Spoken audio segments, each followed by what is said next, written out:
Ladies and gentlemen, please welcome founder of the Guiding Lights Network, Eric Liu. Come together right now over me. Can we just start by giving another hand to young Barry? Where is he?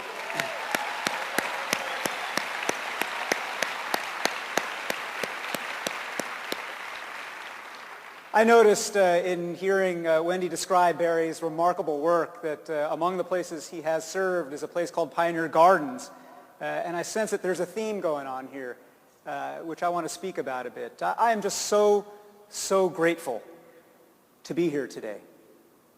I'm especially grateful to not have to follow Barbara Bush, because she killed it the other day. She was awesome.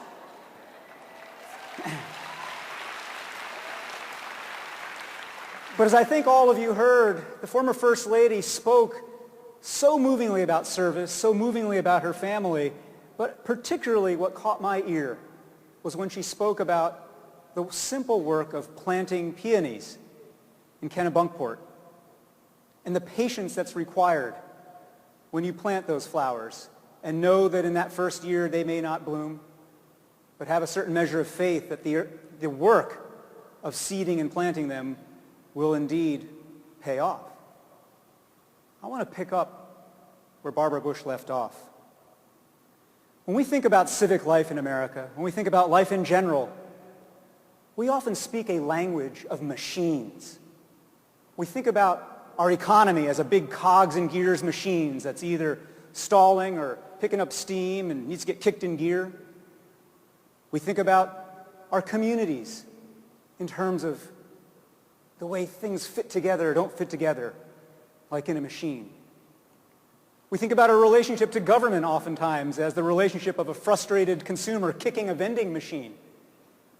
We think about civic life, not only in a city like Chicago, but wherever you may be, in terms of political machines. That language and that metaphor surrounds and suffuses everything we do as citizens. But that idea that we are parts of a machine just isn't right. What we are, what we do in civic life, what we are part of, is a garden, not a machine. And the garden of civic life in this great democracy is not something that automatically runs itself, any more than a garden out in the field actually tends itself. Tending that garden of democracy requires weeding, it requires seeding, it requires feeding. It requires careful, passionate, patient cultivation.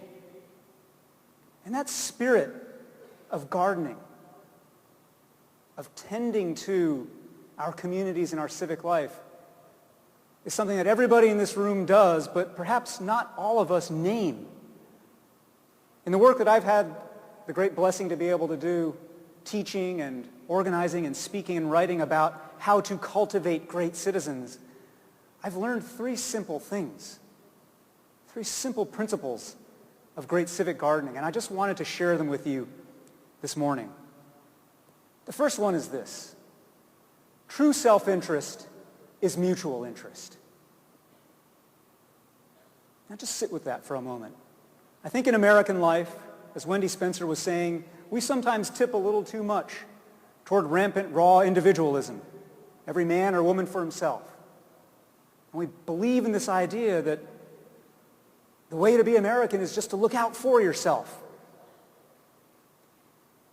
Indeed, a lot of the ways that people outside this room think and talk about volunteerism and service is they describe it in terms of altruism, charity. But I would submit to you, and I believe everybody in this hall knows well, that volunteerism and service are not merely about altruism and doing good.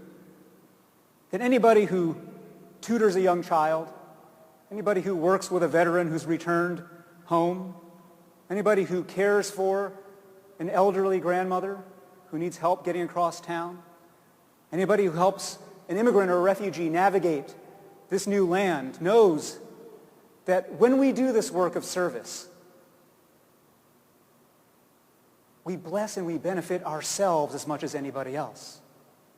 We feed ourselves as much as we feed those around us. That when we serve this way, we work in a spirit of mutuality. That volunteerism is not charity. It is indeed, as Tocqueville once said, self-interest properly understood. That all of us, when we volunteer and we serve, we become healthier, we become happier, we become more purposeful in our lives. And we recognize that a life worth living is not lived in isolation. It's lived when we are woven together in this fabric of mutuality. It is found and made purposeful by serving together. This brings me to the second principle that I've learned in the course of thinking about the gardens of our democracy, and that is this: we're all better off when we're all better off. Now, this may sound like some kind of word game, but it's not. It's a very simple principle. Even in this day and age where there is such severe inequality in the United States and so much privation in so many corners and quarters of our community, we have to recognize and remember that our fates are entwined so deeply that there is no way to cabin off my happiness from someone else's suffering. That we are, again, woven together. When we think of ourselves this way and remember that we're all better off when we're all better off, it changes just slightly the way we think about how we move in the world. And so then does the third idea that I want to share with you. The third idea is simply this: society becomes how you behave. Now this too is a little bit contrary to the story that we often tell ourselves here in America. The story we often tell ourselves is one of, hey, I ought to be able to do whatever the heck I want as long as I'm not actively harming somebody else. Don't tell me what to do. Don't tread on me. But think for a moment what it would be like if society actually became how you behaved.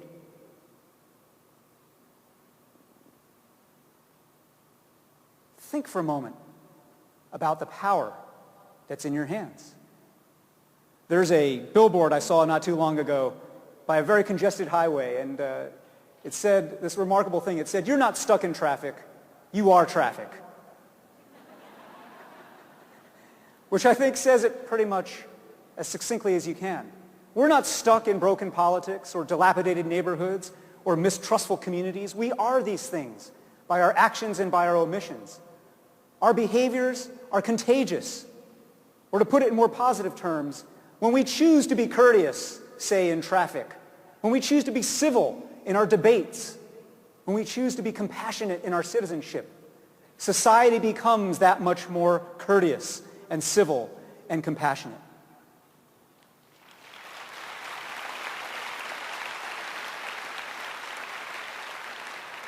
True self-interest is mutual interest.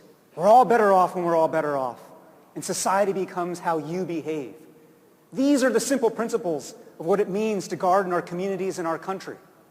And I know I come from Seattle, and Seattle is a town of gardens. I know it's easy for me to say. We've got big Olmsted parks and tiny little parking strip pea patches. I come from a city of gardens. But here's the thing. So do you. Every one of you here today comes from a city of gardens. I don't care how much blight or bounty surrounds you and your communities and your families. Every one of you has an opportunity today to begin tending, opening up, growing a great garden of citizenship and a great garden of democracy. And as we prepare to leave this great hall and go back out into the world, I simply invite you to do these simple things. Think like a gardener, live like a citizen, and pass it on. Thank you very much.